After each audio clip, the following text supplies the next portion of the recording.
नमस्कार साथियों, अभी अभी हम और आप एक और ताजा अंतर्राष्ट्रीय महिला दिवस मना चुके हैं। तो इसीलिए आज का ये छोटा सा अड्डा कुछ महिला सुरक्षा को लेकर। साथियों, शायद आप में से कुछ को याद हो, कुछ समय पहले टेलीविजन पर एक विज्ञापन चला करता था। जनहित का, समाज हित का विज्ञापन था वो, जिसमें उसकी टैगलाइन में यह कहा जाता था कि जितनी ज्यादा महिलाएं होंगी उतना ही हम सुरक्षित होंगे। यानी महिला सुरक्षा की एक अहम शर्त अगर है तो वो ये कि अलग अलग क्षेत्रों में, अलग अलग फील्ड्स में महिलाओं की भागीदारी बढ़ाई जाए, उनकी संख्या बल हो। जब ज्यादा महिलाएं होंगी तो अपने आप सुरक्षा मजबूत होगी।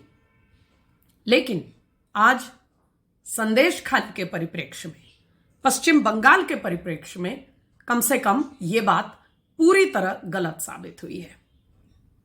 सिर्फ इसलिए नहीं कि वहां गद्दी पर एक महिला मुख्यमंत्री हैं, एक एम्पावर्ड, मजबूत, सशक्त महिला हैं उस प्रदेश की मुखिया, बल्कि इसलिए क्योंकि राजनीतिक क्षेत्र में महिलाओं की भागीदारी सुनिश्चित करने में, उनको ज्यादा से ज्यादा अवसर देने में तृणमूल कांग्रेस का नाम बहुत आगे है। उनका तो नारा ही मां से शुरू होता है, मां माटी मानुषेर सरकार। लेकिन वास्तविकता क्या है?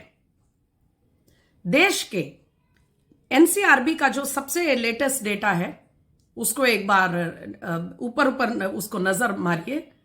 देश की 5 टॉप राज्य जिनमें क्राइम लगातार हमेशा टॉप पे रहता है, महिलाओं के खिलाफ अपराध, उसमें पश्चिम बंगाल का नाम सतत बना हुआ है। और दूसरी तरफ क्या तस्वीर है?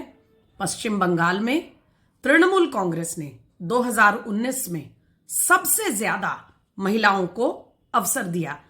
याद रखिए साथियों, यह महत्वपूर्ण इसलिए है क्योंकि राष्ट्रीय पार्टियां तो देश भर के तमाम राज्यों में चुनाव लड़ती हैं, लेकिन अनुपातिक रूप से, प्रोपोर्शनेटली आप देखें तो तृणमूल कांग्रेस ने 2019 के लोकसभा चुनाव में कम से कम 41%, 41% महिलाओं को कैंडिडेट बनाया।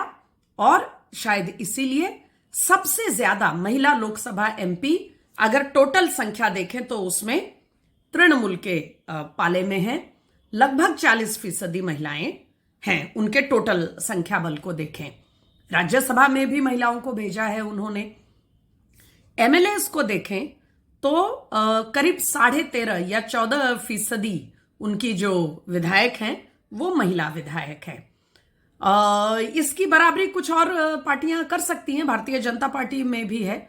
लेकिन यह देखना महत्वपूर्ण है कि ममता बनर्जी हर स्तर पे, अपने सरकार में, कैबिनेट में, अपनी पार्टी की पदाधिकारी बनाने में, हर स्तर पे महिलाओं को पूरा अवसर देती हैं कि वो जीत कर आए और वो महत्वपूर्ण पदों पर रहे जो निर्णायक पद माने जाते हैं। इसके बावजूद क्या परिदृश्य है प्रदेश का, जब संदेश खाली की महिलाओं ने तमाम खतरे, तमाम रिस्क उठाकर टेलीविजन पर आकर अपनी व्यथा सुनाई, तो असेंबली में मुख्यमंत्री ने उसको राजनीतिक साजिश करार दे दिया। और ताजा राज्यसभा में उनके पार्टी के पाले से गई मूर्धन्य पत्रकार, उन्होंने तो सीधे सीधे इसको कंस्पिरेसी कह दिया कि ये तो ममता बनर्जी और वेस्ट बंगाल को डिफेम करने के लिए किया जा रहा है। उसके बाद शेख शाहजहां को बचाने के लिए हर जुगत लगाई गई, हर जुगाड़ किया गया, और आखिरकार अदालत के डंडे और लगातार जो महिलाओं का आंदोलन था उससे शेख शाहजहां गिरफ्त में आ गए हैं। लेकिन अब आगे देखना होगा कार्रवाई कैसे होती है। लेकिन क्या इससे तृणमूल के रवैये में कोई अंतर आया? क्या तमाम वो जिले जहां बहुत सारे और शेख शाहजहां घूम रहे हैं, उन महिलाओं की पीड़ा, उनकी परेशानी सामने आ पाएगी? क्यों जो महिलाएं टेलीविजन पे खुलकर अपनी बात कहती हैं, वो पुलिस की टीम आते ही मामला दर्ज करवाने से घबरा जाती हैं? ऐसा क्या करती है वेस्ट बंगाल की पुलिस कि महिलाएं मामला दर्ज करने से पीछे हट जाती हैं? कोई तो बात होगी।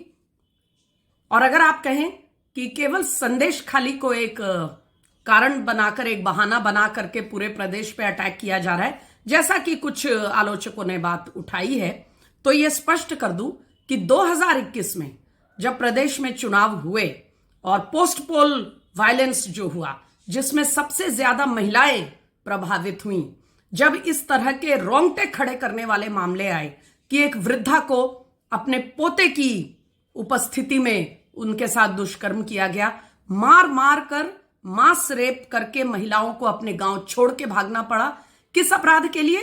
क्योंकि उन्होंने उस पार्टी को वोट नहीं दिया जिसको वो चाहते थे। तब क्या रवैया था पश्चिम बंगाल सरकार का?